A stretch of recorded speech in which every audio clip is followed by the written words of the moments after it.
Simply put, this is the most ADHD chapter so far. Ryland's in deep trouble. Hello and welcome back to the couch. We saved you a seat. My name is Luke and today we're checking out chapter 20 of Project Hail Mary. You know the drill. We've been doing this every single day for the last 20 days. And if you want to follow along, there's the Amazon link in the description. Go ahead and buy the book and it helps us out and we'll be able to continue doing cool content. So here we go. Starting at the beginning of chapter 20, things are looking pretty dire, right? Rocky's down for the count. He's down for the count in the wrong room and Ryland's got to figure it out. So the first thing Ryland does, even though he's kind of injured and he's burned and he's hurting, is he's got to get gravity going. So he starts the centrifuge machine and it begins to do its spin. And he's got like half a G. So he can move now. He can move Rocky. But he doesn't rotate the living quarters, which is kind of silly, but he has to do what he has to do. So everything is upside down. He's got to carry Rocky. He decides to use tethers to kind of pull him in through the lab and into the dormitory and throws him into the airlock. Right? Trouble is, his side of the airlock control is busted. So he can't use it. There is a safety lever on the inside. So he has to flip the safety lever and then run out. But he's going to feel the ammonia and all of the effects of what's happening. But he does manage to do it. Even though he was bombarded for a few moments with the ammonia and the heat and the pressure, it's bad. He claims it's probably what it feels like to get hit with a grenade. Either way, he does make it out, even though he's kind of injured. But he can't really see. His nose is stinging. Everything about that whole thing is awful. He's in bad shape. So he tells the computer hooks him to an IV with the arms and everything, hooks him to the IV, puts the O2 mask on him, and he kind of just passes out. He then wakes up like 6 hours later, while the computer tells him he's been out for 6 hours. And he pulls the O2 mask off. He checks his O2 meter, and he's got 92% blood oxygen, which is more or less fine. We've come to find out because of COVID. Everyone was checking their own O2, and you can operate with O2. But his arm is burned pretty severely, although the computer has wrapped it with protective wrapping, which is smart.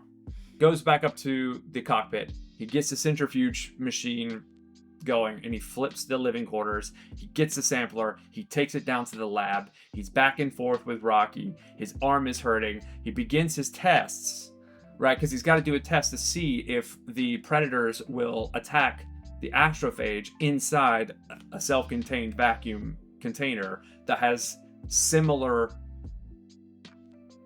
environment to where they picked it up, where they picked up the astrophage. But he did forget that he left the astrophage and he left the sampler at room temperature. Either way, he does the thing.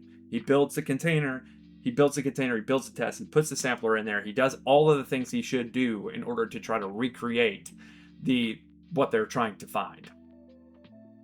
And then he realizes, and then he leaves it alone. And then he's back and forth with Rocky. He's all over the place at this point.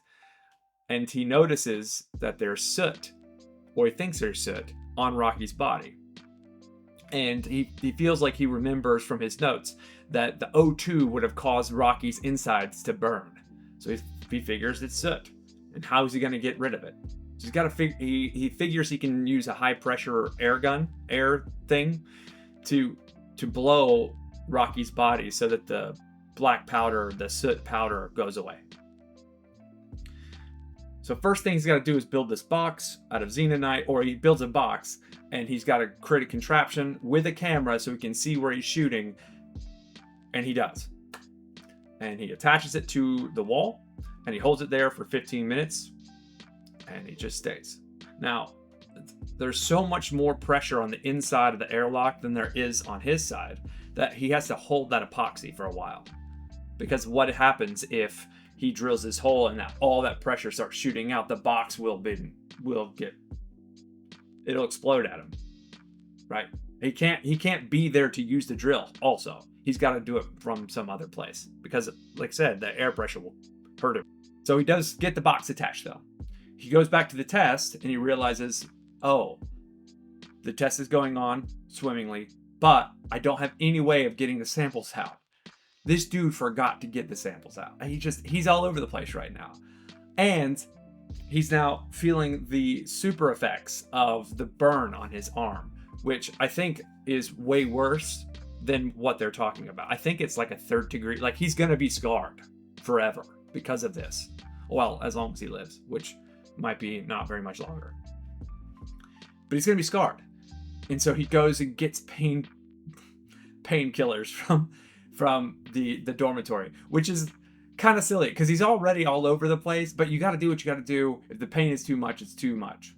He then goes back to the cockpit to start reading up on other things that he needs to read up on, and an emergency screen comes up, and there's hull breaches down in the 3-foot tall level below the dormitory where their storage is. There's hull breaches. So he's not only got Rocky down for the count, his test sampler doesn't necessarily work, or he's not gonna be able to pull the test samples out of the vacuum container, but he's also got tiny hull breaches that he's got to go patch with epoxy and patches.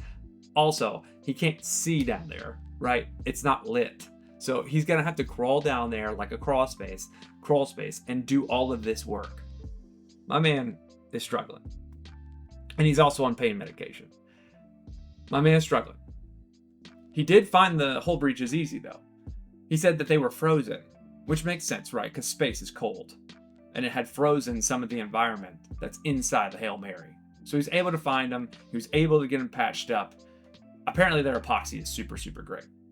He then comes back into the dormitory, and at this point it's been about an hour, and he begins his plan. He enacts his plan to blow the soot off of Rocky, which he runs into trouble because the camera can't handle with the heat, and he's really concerned about the xenonite drill going through the xenonite, and he's holding a spike with a hammer because he has to fill that hole if it gets really, really bad, if the box gets blown off.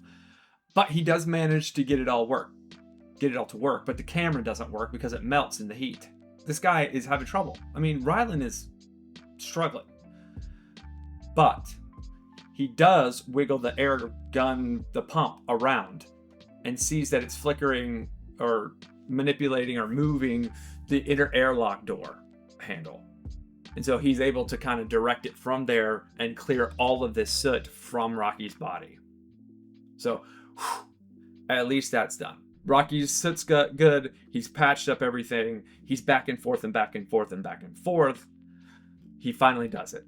Then, after a few more minutes and no more soot, Ryland takes a deep breath and spends the rest of the day working on not allowing the Iridian atmosphere into the Hail Mary. And then he just hopes that Rocky wakes up. And that's the end of the chapter. He's in bad shape. He's in bad shape. I think Rocky's probably waking up in the beginning of the next chapter. I don't think we're going to go much longer without Rocky being there. But this chapter was necessary. We needed to see Ryland suffer through some of the decisions that he's made. And it's interesting to see him panic, because we haven't seen him panic yet. Like, he is full on panic mode here. And I might have forgot something. Yeah, he takes the drugs twice. He tells the computer painkillers, and the computer's like, "Hey buddy, we can't give you painkillers for like 3.5 hours. You just got some." And he was like, "All right, what time is it on the ship?" And he changes the clock on the ship to 3.5 hours. He sounds like a junkie, but he's in pain. I get it. Burns are apparently, and I've never been burned that severely. Apparently it's the worst pain that you can possibly feel, is this kind of pain. And so, yeah, I feel bad for him. But yeah, he's on a lot of drugs. He's making suspect decisions, and his ship might just crash into Adrian at any moment, because he just doesn't know what's going on. I hope Rocky comes back soon. He needs him a little bit of Rocky right now. Yeah. I don't know how he's going to get out of this. It's going to be crazy.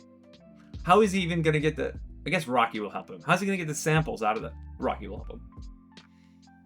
Anyway, I think that'll be it for us. A little bit quicker today, but we're gonna keep going, and we'll get to chapter 21 tomorrow.